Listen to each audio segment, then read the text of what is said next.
जो मंत्री लोग हैं, मैं समझता हूं कि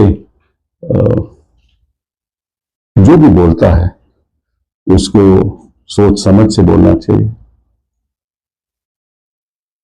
और कम बोलना चाहिए। आजकल लोग बहुत ज्यादा बोलते हैं और ज्यादा सोच समझ से नहीं बोलते। खैर, वो अलग बात है। आप कुछ आप डेट्स नोट कर लो, क्योंकि मैं जब बाहर था तो मुझे कहा गया कि मैंने जो दस्तावेज किए हैं उस नोटिस ऑफ मोशन पे, उसके बारे में ये जांच करना चाहते हैं, और मैंने कोई जवाब नहीं दिया। राज्यसभा जी ने, सेक्रेटरी ने मुझसे पूछा और मैंने कोई जवाब नहीं दिया। तो मैंने इसकी कुछ जांच की। अब थोड़ी डेट्स नोट कर लो आप। ये notice of motion Shekhar Yadav के संदर्भ में 13 दिसंबर 2024 को हम लोगों ने मूव किया, और उस समय हम चेयरमैन साहब के चेंबर में गए और सेक्रेटरी जनरल साहब आए, उसको रिसीव किया और डेट डाली 13 दिसंबर। तो 13 दिसंबर को उनको मिल गया। अब पीछे मैंने बयान पढ़ा रिजिजू जी का, कानून मंत्री हैं, उन्होंने कहा कि ये जो यशवंत वर्मा की जो इम्पीचमेंट है, इसका मोशन हम पहले दिन ही लगाएंगे और 3 महीने में जजेस इंक्वायरी एक्ट का गठन करके इसको पारित करेंगे। ये कहा ना उन्होंने कि इसमें जल्दबाजी होनी चाहिए, इसमें कोई देरी नहीं होनी चाहिए, विलंब नहीं होना चाहिए। अब 13 दिसंबर को जब हमने शेखर यादव का मोशन दिया तो 3 महीने तो बीत चुके थे,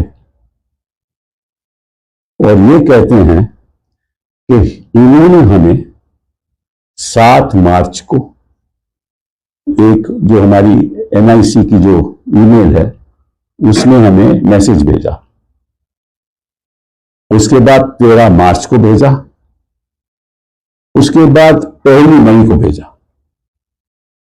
क्योंकि आपको मालूम है कि 50 मेंबर राज्यसभा के एक बार दस्तावेज कर लें तो मोशन एडमिट होना चाहिए, और रिजिजू जी के तो बड़ी जल्दी है, लेकिन शेखर यादव के केस में तो कोई जल्दी रही नहीं। खैर, फिर मैंने इन्वेस्टिगेट किया कि क्या उन्होंने मुझे भेजा, क्योंकि मैं तो खुद था वहां 13 दिसंबर को प्रेजेंट करने के लिए। ये तो नहीं हो सकता कि मैं खुद था, मैंने दस्तखत किए, हस्ताक्षर किए, और ये कहते हैं मेरे हस्ताक्षर नहीं है। खैर, वो बात छोड़िए। तो मैंने जब अपनी ईमेल पे देखा तो 7 मार्च की मेरे पास तो कोई ईमेल है नहीं, 13 मार्च की ईमेल है। उसमें क्या लिखा है मैं आपको बता देता हूं। उसमें लिखा है कि kind attention is invited to the email dated 7 March, जो मुझे मिली नहीं, attaching there with the letter from the secretariat regarding request for interaction with the Honorable Chairman Rajya Sabha, along with duly authenticated copies of documentation mentioned in the undated notice of motion. Undated notice of motion वो तो 13 तो उन्होंने खुद receive किया, तो इन्होंने कोई मेरे हस्ताक्षर की तो बात ही नहीं की। इलाहाबाद हाई कोर्ट के जज जस्टिस यशवंत वर्मा पर जो एलिगेशन लगे, जो आरोप लगे, वो ना तो देश के हिसाब से और न ही न्यायपालिका के हिसाब से और न ही इस हिंदुस्तान की कानून व्यवस्था के हिसाब से ठीक है। ऐसे जजों की जगह सलाखों के पीछे है, ऐसे जजों की जगह सिर्फ और सिर्फ जेल है, न कि जज पद पर बैठे रहना है। दर्शकों, मैं बात कर रहा हूं फॉरएवर न्यूज़ के माध्यम से जस्टिस यशवंत वर्मा के बारे में, जो दिल्ली हाई कोर्ट के जज थे, जो अब इलाहाबाद हाई कोर्ट में ट्रांसफ़र हो गए हैं। उन पर कितने आरोप हैं, उनके बंगले में जो 500 की नोटों की गड्डी जली, इसका सच अब तक लोगों के सामने ना आना, ये इस बात की गवाही देता है कि हिंदुस्तान का कानून व्यवस्था और उसको चलाने वाले लोग सिर्फ और सिर्फ बिक ही नहीं गए हैं, मर गए हैं। क्योंकि इस देश में इतना बड़ा स्कैम हो रहा है, घोटाला हो रहा है, धांधली हो रहा है। उनके नोटों की गड्डी, 500 की नोटों की गड्डी उनके बंगले पर करोड़ों रुपए की जलती है, लेकिन अब तक कोई अता पता नहीं है कि ये पैसा किसका है। और सबसे शर्म की बात तो तब है जब पूर्व CGI खन्ना साहब ने इस बात की गवाही दे दी और बोल दिया कि 3 जजों की टीम जो तैयार की गई है उसके रिपोर्ट में ये पाया गया कि जस्टिस यशवंत वर्मा दोषी हैं, उनको बर्खास्त किया जाना चाहिए, पद से हटा देना चाहिए। लेकिन इसके बावजूद उसको ना हटाना, इससे बड़ा शर्म की बात कुछ हो ही नहीं सकता। अब सोचिए, जब सिस्टम से सवाल ना पूछे, सरकार से सवाल ना पूछे, गृह मंत्री से सवाल ना पूछे, तो क्या इस देश के बाबाओं से सवाल पूछें? क्या मुल्ला से सवाल पूछें कि जस्टिस यशवंत वर्मा का इलाज क्या हो सकता है, उनका जांच कौन करेगा? क्या दिल्ली पुलिस से सवाल नहीं पूछे तो किससे पूछा जाए? दर्शकों, आइए इस वीडियो में आपको बताते हैं कि इनको बचाने वाला गुंडा कौन है, जस्टिस यशवंत वर्मा को बचा कौन रहा है, और ये सिर्फ और सिर्फ महाभियोग लाने का जो झुनझुन्ना है वो कौन दिखा रहा है। इस पर विपक्ष जो सवाल उठा रहा है उनका उतना तवज्जो नहीं दिया जा रहा। क्यों नहीं दिया जा रहा है? इनको लेकर प्रोटेस्ट हुआ, प्रदर्शन हुआ, देश की राजधानी में हर जगह पे जो है प्रदर्शन हुआ, लेकिन कोई माई बाप नहीं है। चाहे सुप्रीम कोर्ट के वकील महमूद पराचा हो, या फिर वरिष्ठ वकील कपिल सिब्बल साहब हो, या फिर देश के राष्ट्रपति उपराष्ट्रपति धनकर साहब हों, सब लोगों ने खुल्लम खुल्ला कहा कि ऐसे जजों की जगह सिर्फ और सिर्फ जेल है, ऐसे जजों की जगह सिर्फ और सिर्फ जो है सलाखों के पीछे है। लेकिन वो अब तक न होना, ये कहीं ना कहीं अपने आप में चुभ रहा है। और चुभता तो और तब है जब इस देश में कानून है, इस देश में सिस्टम है, एजेंसियां हैं, इसके बावजूद अब तक ये पता ही नहीं चला ये पैसा किसका था।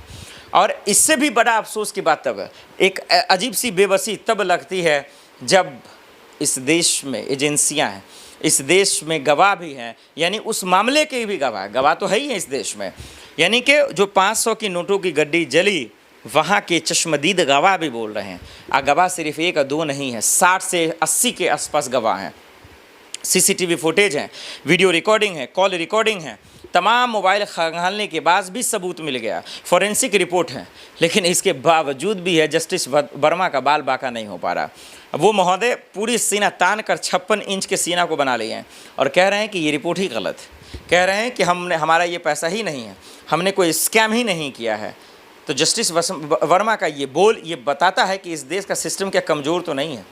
भाई, आप जब यही पता नहीं लगा पा रहे हैं कि जो नोटों की गड्डी जली वो किसका है, तो आप क्या पता लगाएंगे? चलिए मान लेते हैं कोई सबूत नहीं होता, कुछ नहीं होता, वो तो पाया गया। 3 जजों की टीम ने जब रिपोर्ट तैयार किया वो भी पाया गया, चश्मदीद गवाह है।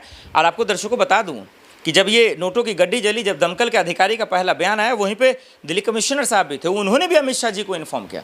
जब अमित शाह जी को सबसे पहली जानकारी गई इस घटने की, इसके बावजूद इस मसले पर मट्टी डालना, इस मसले को पर्दे के पीछे धकेलना, ये बताता है कि सरकार की मिली भगत से क्या घटना को अंजाम तो नहीं दिया गया, क्या सरकार की मिली भगत तो नहीं थी, क्या सरकार के किसी नेता, किसी मंत्री, किसी कार्यकर्ता का पैसा तो नहीं था। ये कौन बोलेगा किसका पैसा था? ये जस्टिस यशवंत वर्मा बोलेंगे। और कैसे बोलेंगे आइए आपको बताते हैं।